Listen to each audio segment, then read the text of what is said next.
había pensado trabajar como 2 o 3 ejes nada más, ¿sí? No irnos por las ramas porque tienen, no sé si pudieron ver que hay unos videos que a medida que vayan teniendo tiempo pueden ir viéndolos. El de Piña, Feynman, sobre, hola Samuel, sobre, estás ahí, sobre Echeverría y Sarmiento, que la otra vez me olvidé de subir los de Echeverría, tuve ahí una pequeña amnesia, por eso los subí ahora. Y les quería mostrar que ustedes ahí tienen el texto de Sarlo y Altamirano, que si lo pueden comprar, está completo, les va a servir para trabajar, ahí dice, ¿no? Ensayos argentinos, de Sarmiento a la vanguardia llega, entonces pueden usar varios capítulos, yo se los compartí 2 veces creo, está completo, no lo tiren, no lo arrojen por la borda digital, porque les va a servir para trabajar. Este es el de Croce, no sé si soy muy mala para el enfoque de esto. Bueno, de esta colección hay muchos, para animarse a leer a Marx, para animarse a leer a Echeverría, creo que está Sarmiento, está buena, no es cara. Este es el de Croce, acá está el matadero, que es lo que yo les compartí, creo que era un apunte de una de las estudiantes que es ayudante, por eso estaba todo subrayado.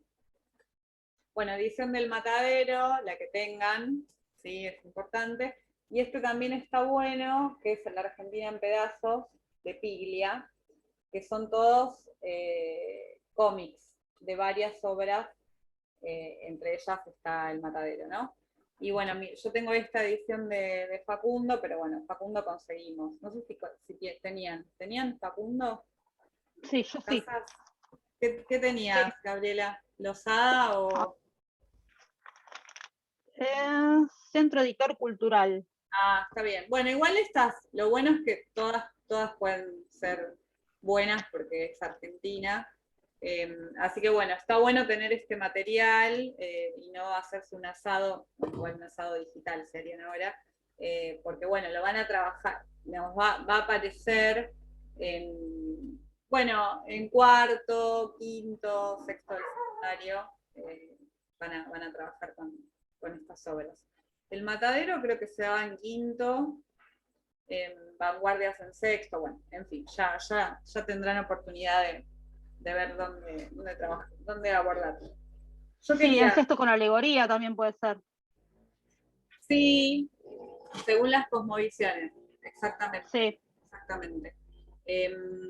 Después en la unidad 2 vemos Alfonsina Storni, bueno, lo que ya habíamos hablado, ahí aparecen las vanguardias, aparece Borges, Roberto Art y demás, o sea que bueno, casi todo el material les va a servir después para tener un backup, para el secundario es la idea, ¿no? Si bien las lecturas por ahí no van a ser las mismas porque son más jóvenes, y los estudiantes de secundario están obligados a ir, entonces es muy difícil, hay que generar estrategias más amigables, pero bueno, la idea es que el material les quede. Yo había pensado en esto que trabajan Altamirano y Sarlo y Piglia, pero Croce como es más manual y más de contexto y también trabaja el romanticismo, esta idea de, digamos, el relato, ¿no? De traer esta categoría que es propia digamos, del estructuralismo de estos señores, ¿no? Barthes, lo habrán visto seguramente el año pasado, en teoría. Sí, todos los años. Barthes es como símbolo de... Bueno, pero todos los estructuralistas que siempre les damos con un palo, nos han brindado estas categorías, por ejemplo, la categoría de historia y relato, ¿sí? A mí me parece que podemos pensar la idea de relato como la articulación de las palabras, ¿no? Cómo articulamos y configuramos estas palabras para construir un relato en el que se describe un espacio físico, ¿sí? Y los habitantes de ese espacio físico con sus prácticas, costumbres, vestimenta, lenguaje, ¿no? Entonces, esa articulación discursiva o ese relato que hacen Echeverría, Sarmiento y Hernández, y después podemos continuar con este eje de análisis, lo vamos a ver muy, muy claramente en estos tres, ¿sí? Lo que hacen es emplear categorías literarias, como dice en el orientalismo, ¿no? Sobre Facundo Altamirano y Sarlo, como dicen ellos, categorías literarias para hablar, por ejemplo, de una vida, ¿no? La vida de Facundo, que después vamos a llegar, ¿no? A esta operación que hace Sarmiento, en la que toma la biografía, como decía en la clase, pero toma elementos literarios o la palabra poética para hablar de una vida. Entonces, es una vida, no es una vida, es literatura, ficción, ¿no? Entonces, el relato como una articulación que siempre, como, no sé si ya lo dijimos, ustedes después me dicen, siempre me alejo, yo no puedo enunciar la verdad, sino que cuando yo enuncio con palabras, siempre hay una representación de la realidad, es la idea de la mímesis de Aristóteles, ¿sí? Es una representación. Lo interesante es que la literatura se propone a sí misma como una representación, ficción, como una ficción directamente, como una mentira, una buena mentira, como dice Liliana Bodoc, y otros discursos no se proponen como ficcionales. Por ejemplo, la biografía, ¿no? Se está proponiendo como un discurso verdadero o de la verdad.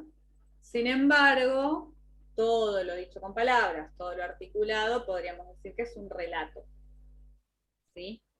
Y siempre que hay un relato, hay una representación de eso que yo estoy hablando. No es eso que estoy hablando, sino que es una representación.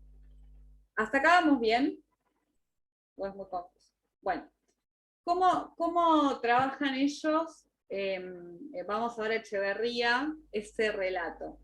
Construyen un otro, en este caso Echeverría, ¿no? El unitario y los federales.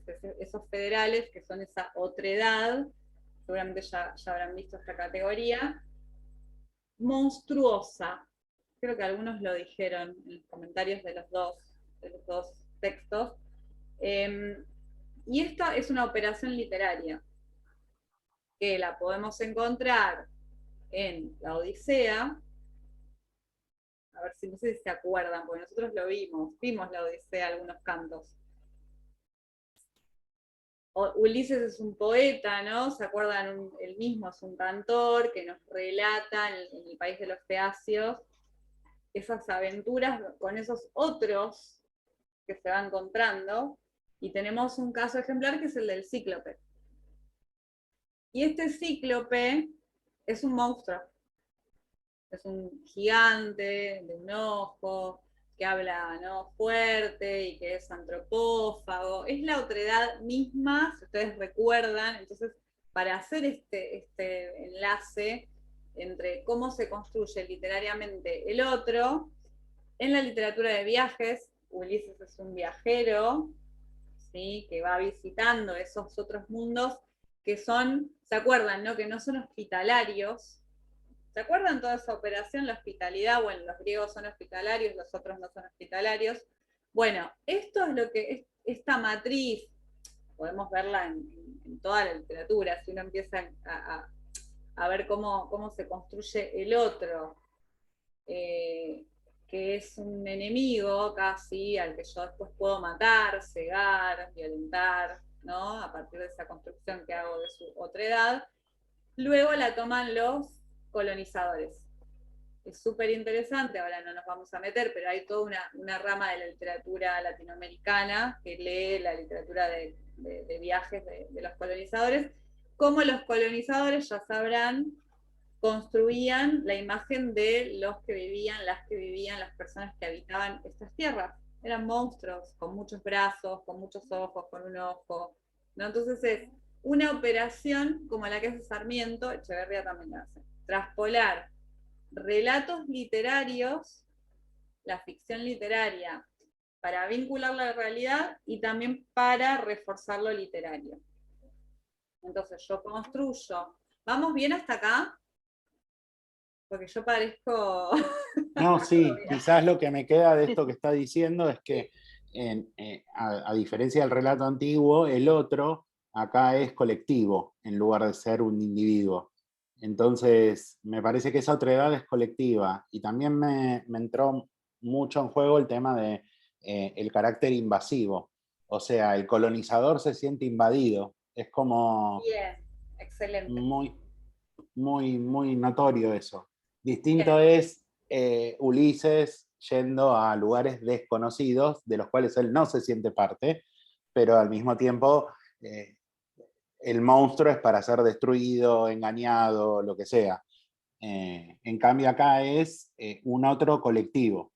bien. Ahí, ¿quién es el otro? O sea, en Echeverría está excelente, marquen lo que está diciendo Fernando, porque hay varios otros, ¿no? Uno, digamos, es el que construye el narrador, es el que construye el unitario, es el que construyen los federales. Siempre el otro, desde el punto de vista que estemos parados, es mínimo diferente y sospechoso, sobre todo en el matadero, ¿no? Que es, por eso digo, es una operación discursiva, ¿sí? Es una construcción, una configuración, una articulación que interpela a los lectores de algún modo, que eso también lo dijeron ustedes en sus comentarios muy bien. Y está bueno lo que dice Fernando, porque por ahí para trabajar cómo se va construyendo ese otro, de forma colectiva, de forma individual, es un extranjero, es alguien que pertenece al territorio, pero es visto como los otros, digamos, quién es pararse en la categoría de la otredad y ver cómo se va construyendo en estas obras, por lo menos en estas tres, el matadero, el Facundo y Fierro, vamos a poder ver claramente, y yo diría que en Roberto Art, en Rodolfo Walsh, los que están más, los otros también están politizados. Este laburito se puede hacer en Borges, en Cortázar, ¿no? Por ejemplo, no me quiero ir tanto de lo que estamos viendo, pero la literatura, por ejemplo, de Borges, Cortázar, es muy clase mediera también.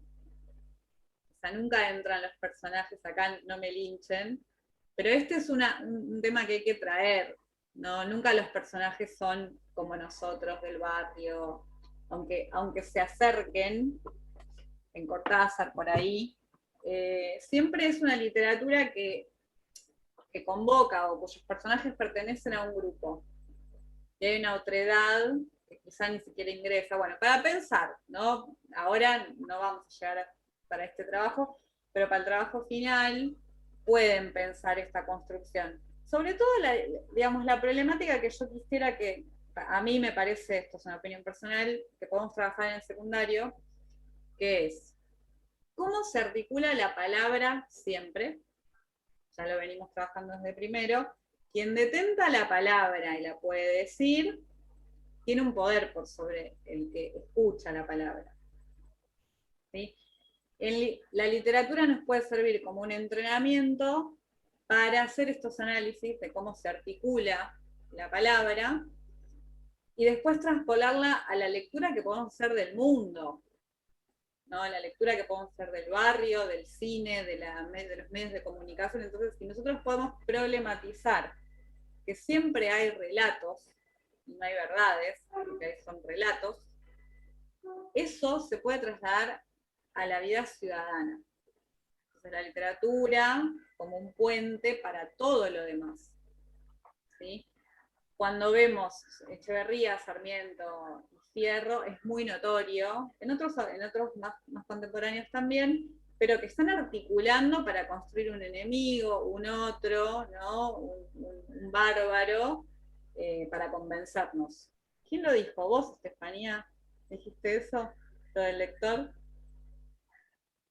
En Echeverría o en Sarmiento, sí, que Sarmiento buscaba, claro, que se sumen a su civilización, porque en Facundo no había leyes, era déspota.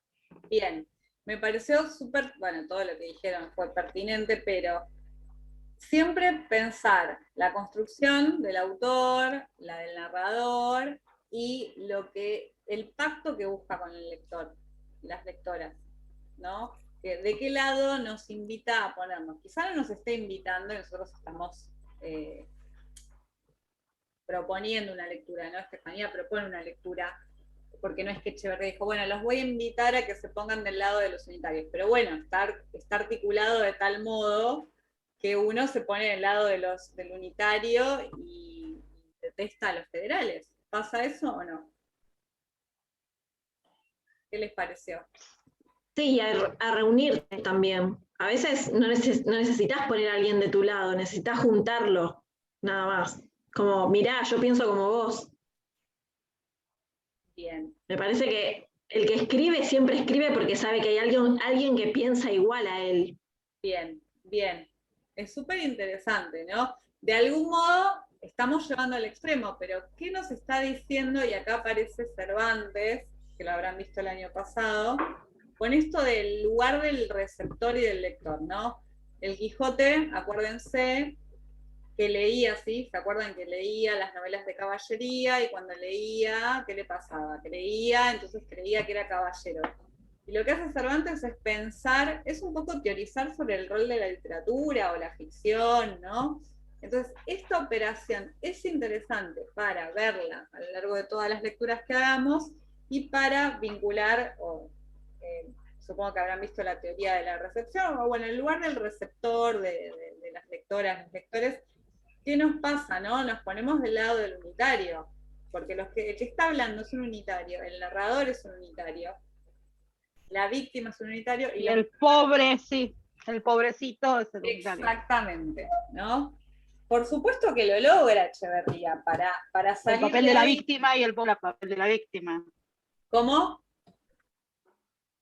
Otra vez, Gabriela. Ay, no. Uno siempre se pone el papel de la víctima y del pobrecito. Cuando ponen a una persona en el nivel de pobrecito, da la sensación de querer proteger eso. Sí, obvio, además es bueno, siempre uno quiere estar del lado del bien. Nunca nos identificamos con el asesino. Yo a veces sí igual, ¿no? A veces uno dice, yo bueno, pero, por ejemplo, hay una película, Match Point, de Allen, que cuenta la historia del asesino. Y a mí, la primera vez que la vi, la vi hace mucho, y dije, me identifiqué y dije, quería que zafe de todo eso. Después cuando la volví a ver muchos años después, dije, era un femicida. Pero bueno. Bueno, pasa con varias series, ¿no? Bueno, pero sí, hay series donde te quieren dejar al femicida como no sé, de repente todas están enamoradas. Sí, sí, hay una muy famosa. Ahora. Claro. Hay una muy famosa, esta You. Sí. Es terrible. ¿De qué? No la conozco. A ver, está bueno que claro, él es un femicida, es un asesino y todas quieren tener a alguien como él, se terminan enamorando. Es un psicópata. Claro. Bueno, volviendo a la referencia, también hay una película de Wes Craven que se llama La última casa a la derecha, que a la hija la violan, la dejan casi muerta, ellos la rescatan, nunca van a un hospital, la quieren cuidar ellos, y le vienen a golpear la puerta para pedirle cosas los que la violaron, y entonces los hacen entrar y se transforman en los torturadores. Ah, qué interesante, no la conozco. Es un clásico del cine de terror. Hicieron una versión nueva. A mí me da miedo y yo le esquivo. Bueno, es la idea del terror. Pero es interesante, ¿no? Porque esto que están diciendo es quién es el otro y desde dónde nos paramos a mirar cómo construimos. Entonces siempre hay una construcción. Y también me interesó cuando leía El Matadero. Yo no lo había leído antes. Había visto una obra. No, había visto una obra de teatro de danza sobre El Matadero, nada más. Y toda esta escena del Ogor me vino por esa vez que yo vi esa danza, porque la escenografía era toda ensangrentada con cuchillos clavados en el piso. Y las bailarinas y los bailarines bailaban entre medio. Un adelantado, Echeverría. No, esta obra era de una compañía de danza moderna que se hizo en el Cervantes, no me acuerdo. Y el tema también de los ecosistemas del otro, porque es muy notorio los ecosistemas que conviven, o sea, están los que están en la oficinita del juez, están las negras que agarran las tripas, están los que le llevan al restaurador le llevan el mejor la mejor pieza de carne.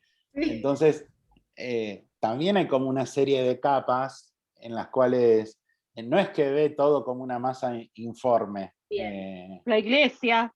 Bien, La iglesia. anoten esto, porque también lo vamos a asociar con las tres obras. Esta dicotomía es civilización y barbarie, como dicen Altamirano y Sarlo, lo vieron ustedes, es la convivencia. No es, digamos, para problematizar si realmente es una cosa o la otra, o si en realidad los autores están diciendo, bueno, la convivencia, esto es lo que pasa. El tema son las polaridades, los polos. Quizá ahí queda medio pequeña digamos, la moneda con dos caras nada más. Hay una diversidad, como está diciendo Fernando. Dentro de lo que sería la barbarie, hay escalones o escalas, ¿no? De barbarie, de más bárbaro, menos bárbaro, dentro de los civilizados también, pero a su vez todos juntos en un espacio en el que conviven, ¿sí? ¿No? Esto para pensar. Hay gente que lo interpreta como una cosa o la otra. Yo creo que ellos están proponiendo que lo que ocurre es una convivencia en este territorio, en este terreno, y lo que pasa con esa convivencia es que no concilian. Es sangre, cuchillos, muerte, ¿no?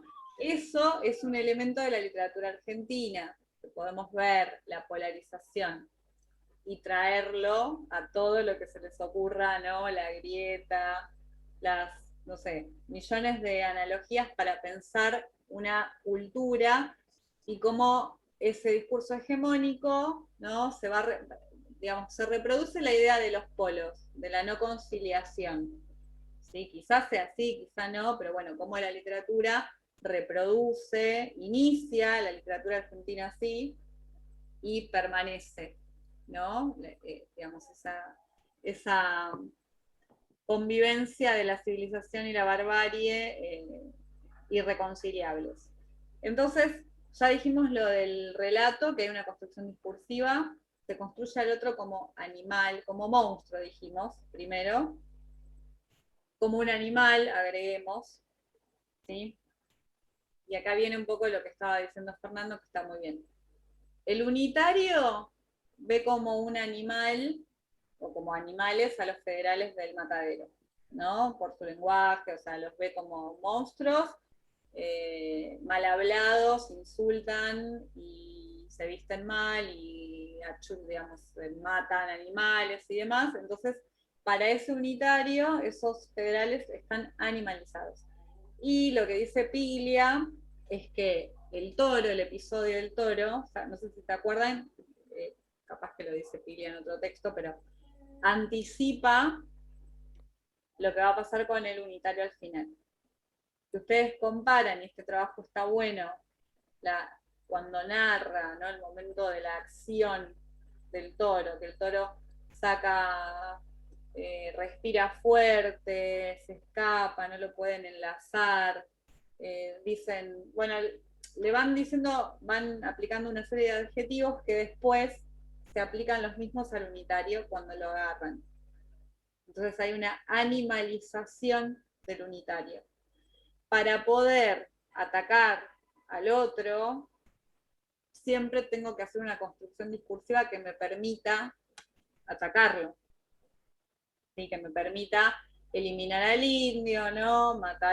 Linchar al pobre, ¿se entiende? O sea, hay toda una operación, esto lo vamos a ver en Cadáver Exquisito, al final de la cursada, que esperemos podamos leerlo, y si no, bueno, lo leerán. Cuando se construye, es una distopía, algo habíamos mencionado, en el futuro, de una sociedad caníbal. Sí, es espectacular.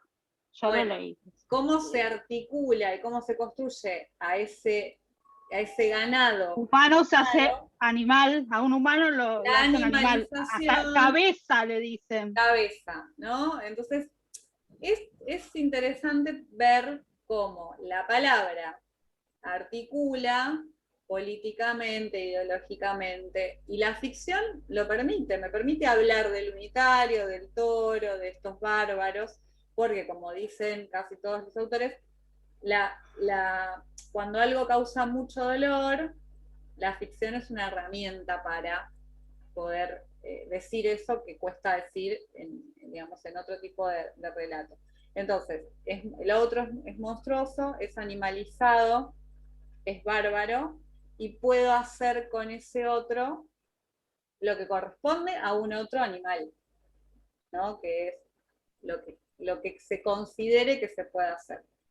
¿Sí? Entonces, hasta acá vamos Todo bien. va de, más lo que estábamos viendo en sociolingüística, creo que estamos todos. Esto de la lengua estándar, también que es barbarie, para quién y depende de quién lo diga, porque por ahí matar a un animal es algo bárbaro, y para nosotros que somos pobres, tirar la comida también es una barbaridad, y sin embargo no es una barbarie. Es como, bueno, es ostentoso, no sé, bueno, tiene plata y hace lo que quiere, ¿no?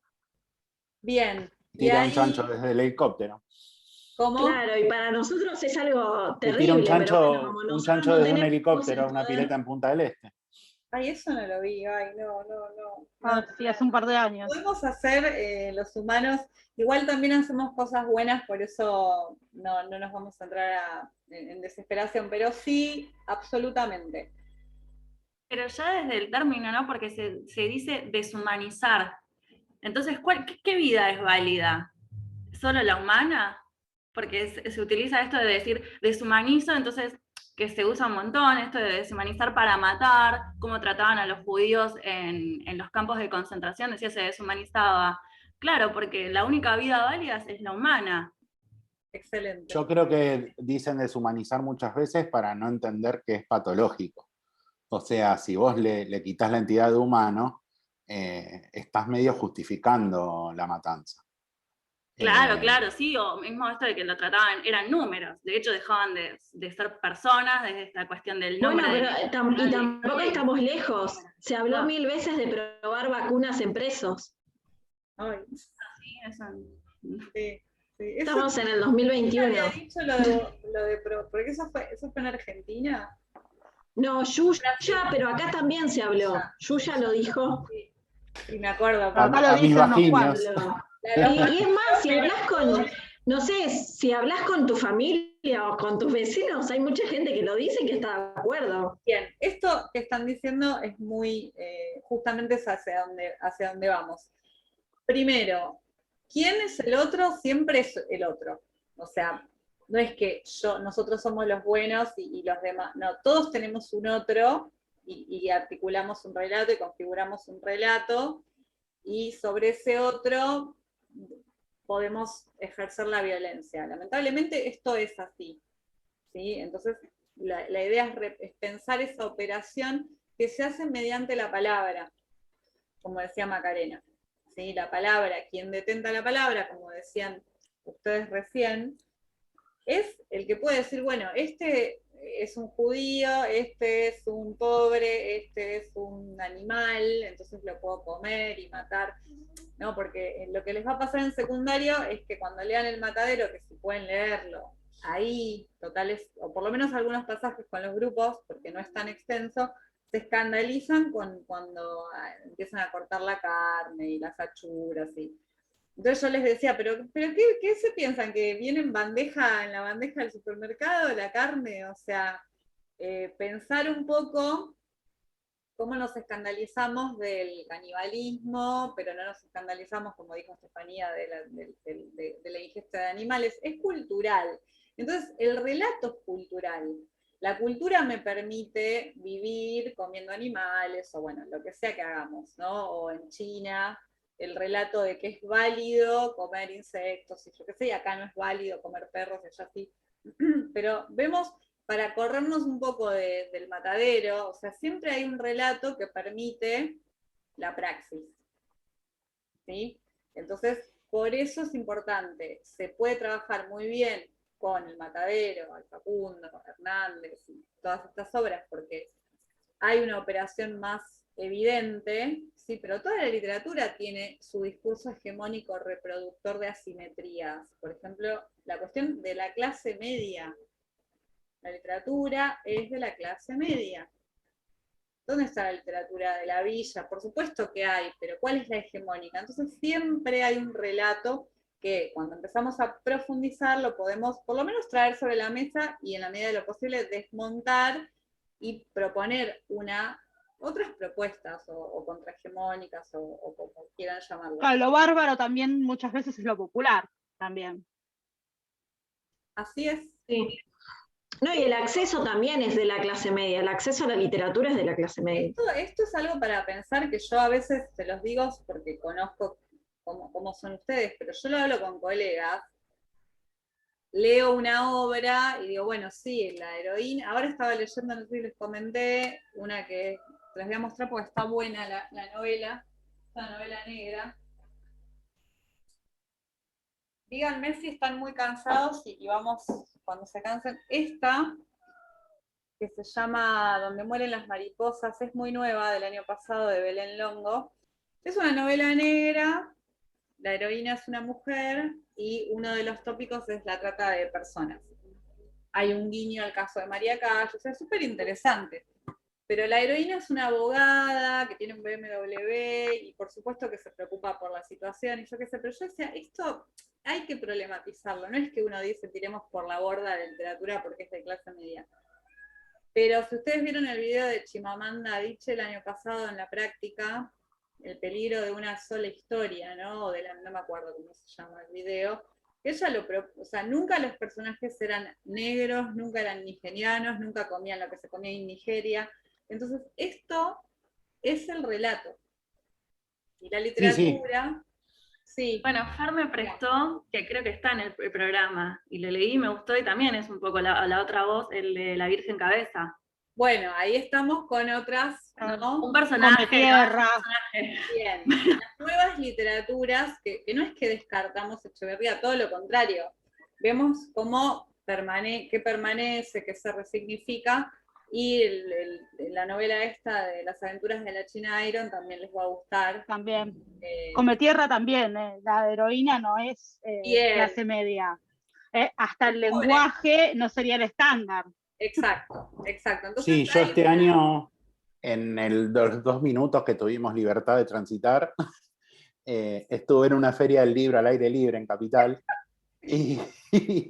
y compré libritos de un chico que ya falleció que se hacía llamar Yoyoa, que hacía poesía, y era poesía, vamos a decir, odio decir esto, pero poesía gay, pero del oeste de la provincia de Buenos Aires, en las cuales las relaciones no eran lo voy a decir así, el puto palermitano con ropa que compró en Amazon. No era un puto indígena, colla, no. Porque los collas no pueden ser putos. Bueno, entonces, perdón. Y además, para volver un poquito a lo que estábamos leyendo, a mí me sorprendió mucho, más que el salvajismo gore que tiene todo el cuento, que cuando carajea el unitario, lo dice en francés, sabiendo que no lo van a entender. O sea, eso también es, bueno, poner el lenguaje en funcionamiento para lograr algo, aunque bien, no sea la comprensión. Violento? O sea, eso también es violento, ¿no? Y Echeverría, después cuando... Pero incluso en los relatos es como, no sé, me da esa sensación. Yo vivo en un barrio muy humilde y mi vida es así. Entonces es como que siempre que escuchás relatos o lees relatos de gente humilde, es como el final es la superación y salir de acá del barro. Y el de clase media es como, dale, aspirá a esta vida, mirá qué lindo es ser así, mirá qué lindo es tener tu autito y poder vivir en capital. Bien. ¿Viste? Es como, siempre se nos vende eso. Pero de parte de otras literaturas también es como la superación, y a veces, no sé, yo creo que no necesito superar ciertas cosas. Sí, por ahí tener llegar a la profesión que quiero, pero a mí no me molestaría seguir viviendo en mi calle de tierra. Claro, Ahora, ¿por qué las calles de los relatos no son, en Cometierra sí, la calle es de tierra y Cometierra es... las obras como Juan Soleá, Cabezón Cámara, bueno, todos estos autores, pero por eso es interesante problematizar, no, vamos a leerla y todo lo que leemos es maravilloso y está perfecto, no, todo es problematizable, con argumentos, no digamos así de la nada, siempre es bueno, incluso también la opinión, dar lugar a la opinión no argumentada, lo que pasa es que ahí entra en disputa el discurso académico, que también es hegemónico. Entonces, ¿qué es lo que va tomando poder? ¿Qué es lo que va tomando poder? Y va asentando. Y ahora vamos brevemente, porque no nos quiero cansar, a Sarmiento. En la clase que viene hago una pausa. Voy a subir la clase de Hernández y un ensayo de Feynman, que por favor, si no lo subo, háganme acordar. Me lo anoté igual acá, que es el linchamiento en la literatura argentina, no me acuerdo el título exacto porque si no lo tengo enfrente, como modelo para lo que quisiera que trabajen después, donde Feynman trabaja cómo aparece el linchamiento en el Matadero y en distintas literaturas, hasta llegar al linchamiento del pobre. ¿No? O sea, hace una analogía. Podemos matar, o sea, por eso esta idea de cuando vos construís un otro, con gorrita, con gay, lo que sea, ¿no? Esa otredad que el discurso hegemónico dice que no es como uno, eso justifica la violencia sobre esa persona. Es una operación histórica. Entonces, si nosotros trabajamos en la literatura estas operaciones, también las podemos, insisto, trabajar en otras lecturas. Sí, el año pasado o el anterior en la costa hubo un caso que una señora dijo que le habían robado, lo señalaron y lo mataron a golpes. Y que a un chico con gorrita. No sido uno que se había robado, el otro que... Sí, que salió este caso, uno que no había robado. Bueno, el Feynman... Construyeron ese y lo mataron. Exacto. Un otro. Pero porque eso puede pasar, porque todos avalamos ese linchamiento, si no, no pasa, no podría pasar. Es como los asesinatos, los femicidios, ¿no? Hay una matriz que permite algunas prácticas. Entonces, lo vemos en el Matadero, después vamos a seguir igual retomando, y lo vemos en esta idea de que dice Piña, Felipe Piña, en el video para Sarmiento, esta idea del pobre, ¿no? Sarmiento era pobre, luego, como dice Macarena, se supera, ¿no? esta idea de siempre hay que ir hacia el discurso hegemónico de la clase media. Es súper interesante, no me quiero ir para ese lado, pero hasta es muy gracioso cuando Macri, que es millonario, o sea, podría no hacer, de hecho no hacía nada, pero bueno, por lo menos trabajaba hasta las 7 de la tarde, pero ¿cómo hay que ser como la clase media? Hasta los ricos tienen que tener prácticas, no sé, cuando los príncipes, que esto lo decía un profesor de sociología, no es una idea mía, los príncipes se van de vacaciones, los príncipes viven de vacaciones, no se tienen que ir de vacaciones, pero la praxis de las vacaciones es una praxis de la clase media, entonces todo tiene que funcionar en ese parámetro. Y se repite. Perdón que interrumpa de vuelta. En The Crown, la serie está sobre la corona inglesa. ¿Está buena? En un momento. En un momento, un noble habla con otro cuando está el cambio de tiempo y le dice: están peleando le dicen a una noble, le dicen, los empleados están peleando por tener los fines de semana libre. Y la mina lo mira y le dice: ¿qué fin de semana? Exacto. No existen los ricos, pero los pobres, o sea, como en realidad todos tendemos a ese medio que es lo válido. Se validan prácticas mediante la reproducción de estos relatos, ¿no? Por eso es súper interesante la articulación de relatos hegemónicos y cómo la literatura forma parte de eso. ¿Sí? Entonces, leer siempre, como dice Rita Segato, con sospecha, no porque está escrito, ya está, nadie lo puede discutir, siempre todo se puede problematizar. Yendo a Sarmiento, él, digamos, pasa a defender los intereses de otra clase, que no es la de la clase de él. Y eso puede ocurrir por esta articulación discursiva que se reproduce y de la cual él elige a dónde estar, ¿no? ¿De qué lado es mejor estar? Ser caudillo, estar con el caudillo, con el bárbaro, el salvaje, el déspota, el gaucho, o estar con los civilizados, los europeizados, ¿sí? Entonces, pero eso se sigue sosteniendo, o sea, nos pasa todo el tiempo, el desclasado.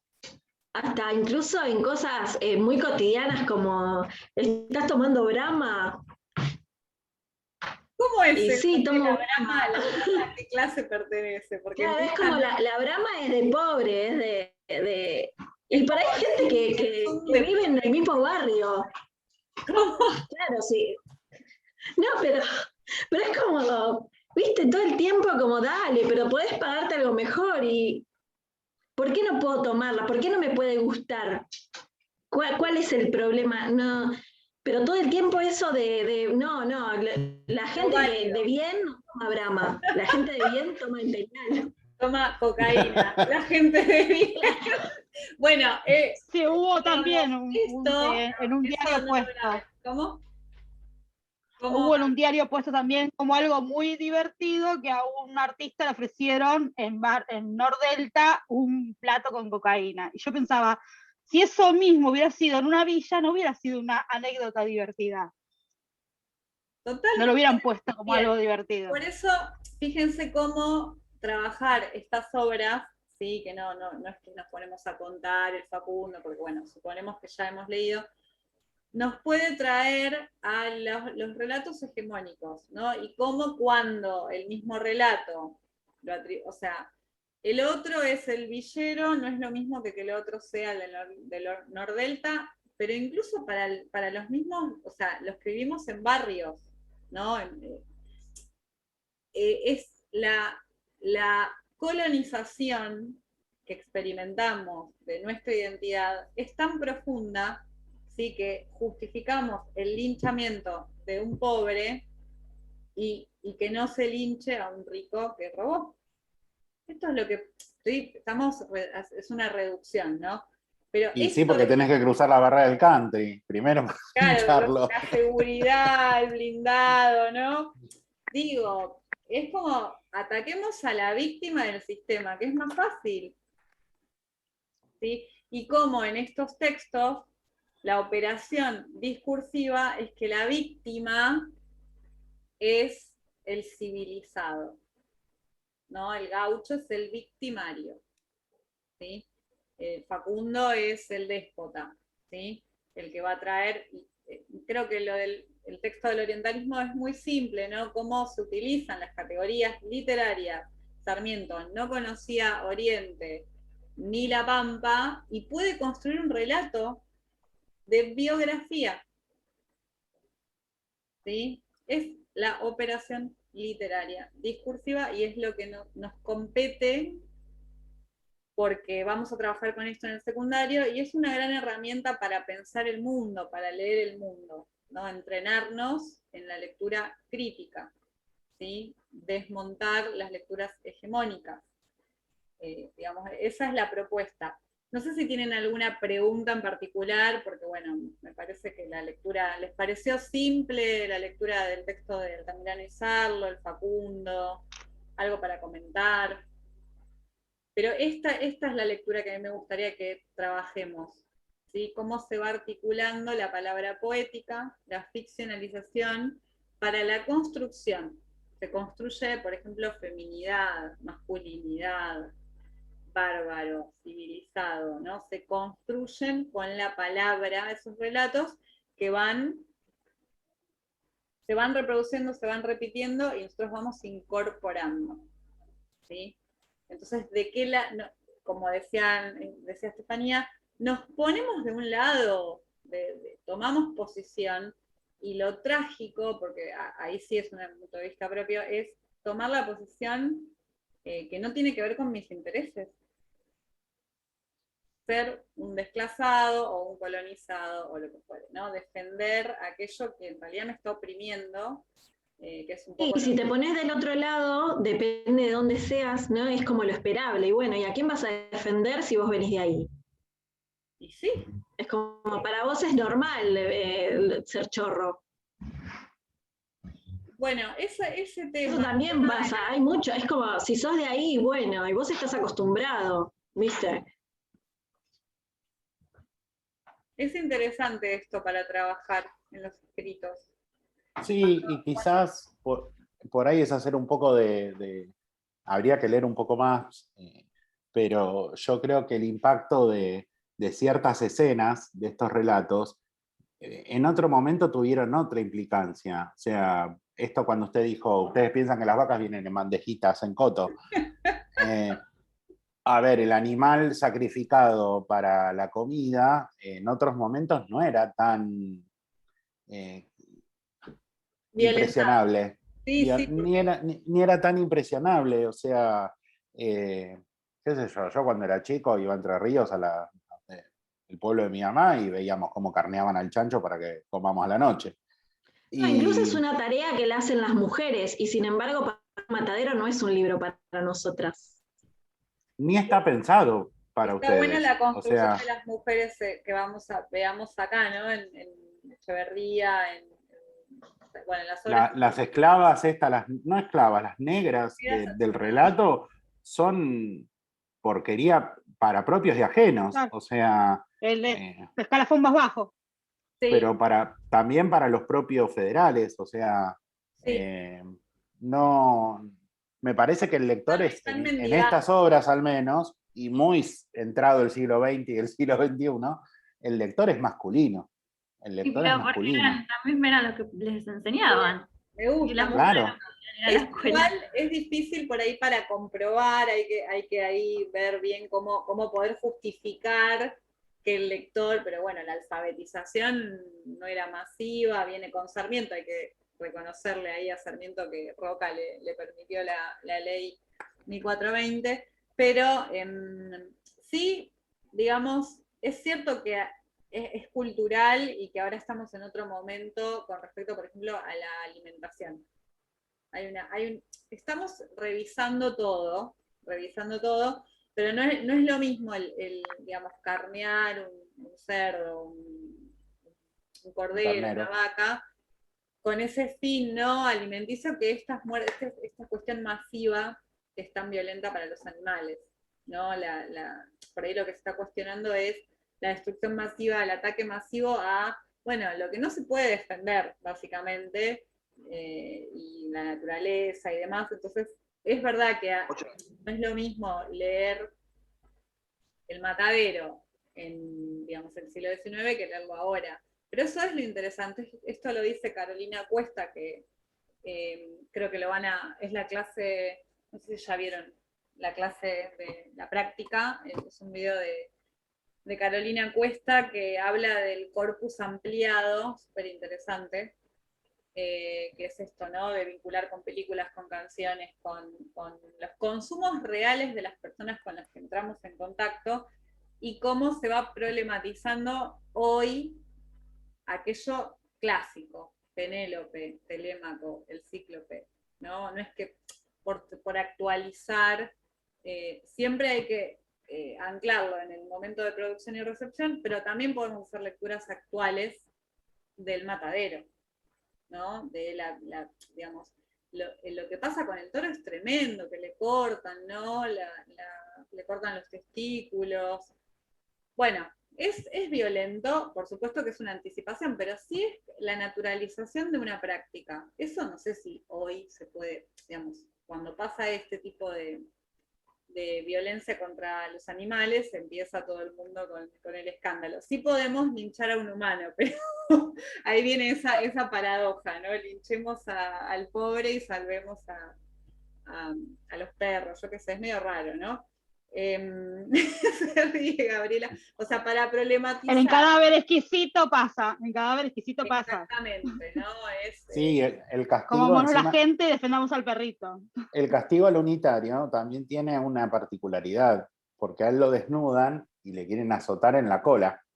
Y el azote era un castigo en la milicia en esa época. Y cuando te castigaban era el azote en el lomo, en la espalda. Pero si te sacaban y te castigaban en la cola, era un castigo como un niño, se decía. O sea, era castigarte como un niño. Claro. Y era como más denigrante todavía. Claro, o te feminizan porque ahí incluso podemos unir las dos cosas, porque están a punto de violarlo, ¿no? Al unitario. Que esto es lo que me parece que lo mencionamos, bueno, ya no sé ni qué dije la vez anterior, pero esta idea de la sexualidad en la literatura argentina, siempre vinculada a la violación. ¿No? El niño proletario, aparece la sexualidad. Después también es otro tema interesante, ver que no es erótico como en los griegos, como en Ovidio, ¿no? Como en Safo, que genera toda esa sensación en el cuerpo y la relación amatoria. Acá es violencia, látigos, violación, ¿no? Y esas son las matrices culturales, ¿no? ¿Qué pasa con esto? Lo decían, creo que se los comenté, en el análisis de Pizarnik, ¿no? Por ejemplo, cómo se construye la sexualidad femenina que no puede mirar a un joven, ¿no? Una señora de mi edad, por ejemplo, si mira a un joven de 20, no es lo mismo que si una persona masculina de mi edad mira a una joven de 20. ¿No? Eso es también un relato, una construcción discursiva de qué es lo que está permitido para las masculinidades. ¿Qué vas a decir, Fernando? ¿Qué te estás tapando? No ando mirando a los jóvenes. Está totalmente naturalizado. No, yo sí, pero... En una época. Bueno, ¿cómo? Bueno, al final acá... No, hay épocas en las que fue totalmente natural. Es que a ver, no existe. Mi bisabuela tuvo muchos hijos de diferentes padres y hoy yo me doy cuenta que fueron producto de una violación, pero el comentario siempre fue qué rápida la abuela Cecilia. Y la abuela Cecilia no era ninguna rápida, la abuela Cecilia era una chica que laburaba en estancias y cada patrón que la agarraba la dejaba embarazada. No, una cosa tremenda, terrible, terrible. Pero el relato, ¿no? Cómo se construye lo femenino. Por eso, pensemos, elijan, vayan pensando algún eje simple para trabajar por lo menos estas 3 obras en un texto de una carilla muy, muy pequeño, que dé cuenta, ¿no? Con algunas citas. Igual ustedes ya saben elegir citas así tan perfecto, una emoción que ponen las normas APA, todo. La verdad que es re lindo ver cómo, nada, lo han logrado, ¿no? Se han formado. Por tu amenaza. La violencia. Porque en primer año nos dijiste, hoy lo tolero, en cuarto no. Yo me acuerdo de eso. Ah, muy bien, no me acordaba. Gracias. En cuarto nos dijiste, en primero nos dijiste, yo ahora les tolero estas cosas, en cuarto no les voy a tolerar nada. Pero bueno, es maravilloso que como, bueno, igual ustedes siempre fueron muy competentes, pero bueno, han crecido ahí en las lecturas y en el formato, ya eso no es ningún problema. Pero bueno, pensemos esto, las operaciones literarias, cómo entra la ficción para hablar de estos temas de violencia, de la construcción del otro. La operación de Sarmiento, tomando la biografía, pero tomando elementos literarios de la literatura de viajes, ¿no? Pone en jaque, pensar estas categorías de qué es lo literario, qué es lo no literario, que después la non-fiction lo va a tirar por la borda, pero ¿qué hacemos los lectores frente a eso? ¿Qué hacemos con lo que leemos? Recordando Cervantes, siempre que es el señor que nos ha dicho, ojo con cómo leemos, ¿no? Esto de andar creyendo todo lo que leemos, como si fuera verdadero. Y la pregunta más grande es, bueno, ¿existe algún relato verdadero? Más allá del literario, ¿no? No, ni el periodístico es verdadero. Bien, todo está con subjetividades. Por eso Walsh y la non-fiction es muy importante, porque directamente trae la realidad a la escritura poética. La articulación poética ya es un alejamiento, ¿no? Es como decir, bueno, está la realidad ahí, pero cuando la relato, entonces, practicar esto, mostrar y compartir qué se hace con las palabras y que todo puede ser un relato y que siempre hay que leer con sospecha. La literatura, lo teórico y la vida, misma, todo lo que ocurre, y compartirlo con las y los adolescentes del secundario de una forma, bueno, accesible, ¿no? Porque no le vamos a tirar esto, pero ir trabajando, esto es lo importante de la materia. Esta es la clave y la podemos trabajar, hay muchas claves, ¿no? Pero esta es una de las claves para trabajar en el secundario con la literatura, la noticia, bueno, lo que quieran, sí, pero teniendo este enfoque. Después vamos a ir a Hernández, solo vamos a leer la ida, la vuelta se la pueden leer mejor, que es la discusión que tiene con Sarmiento, donde este gaucho tiene voz, Fierro, pero volvemos a lo mismo, es una operación literaria, no es el gaucho cantando. No, es un erudito. ¿No? Exactamente. Entonces siempre en esta... Hernández, no es un gaucho. Justo ahí, otra vez, Gabriela. Otra vez decilo, que se cortó. Dije eso solamente, que es un erudito Hernández, por eso está la diferencia entre lo que es literatura gauchesca y gaucha, porque la gaucha haciéndose pasar gaucho, ¿no? Claro, es una operación, digamos, la política, ¿no? Cómo la ideología permea a estos autores, y ellos nos dan, es un regalo, ¿no? Porque nos permiten analizar esta operación política literaria, digamos, y Hernández lo que hace es construir ficcionalmente un gaucho que también tiene su otredad, el indio, el negro, ¿sí? Entonces, qué se dice de ese otro y de la mujer? Por eso después Cabezón Cámara, muy inteligentemente, escribe las aventuras de la China Fierro, de la China Iron, ¿no? Y le da voz a esta mujer que acá, como dijeron muy bien ustedes, bueno, silenciada totalmente. Y ni hablar de lo que hace con Fierro. Lean las aventuras la vamos a leer después, pero lo que hace con Fierro es magistral, es magistral. Yo estuve riéndome días con eso, todavía me río, porque me parece muy interesante. Una porquería. Bueno, se arman discusiones, generan discusiones esta propuesta. Pero bueno, esa es la idea, ¿no? Pensar la articulación poética, la ficción, el uso de la ficción, digamos, como una herramienta política, como una herramienta de construcción del otro, que después me permite o permitió históricamente hacer algo con ese otro que puede incluso ser su muerte, ¿no? Llegar a su muerte. Entonces, la clase que viene subo la clase de Fierro, hay que leer la ida, bueno, eso para cuando puedan, y el ensayo de Feynman como modelo de lo que podemos escribir en este pequeño trabajo.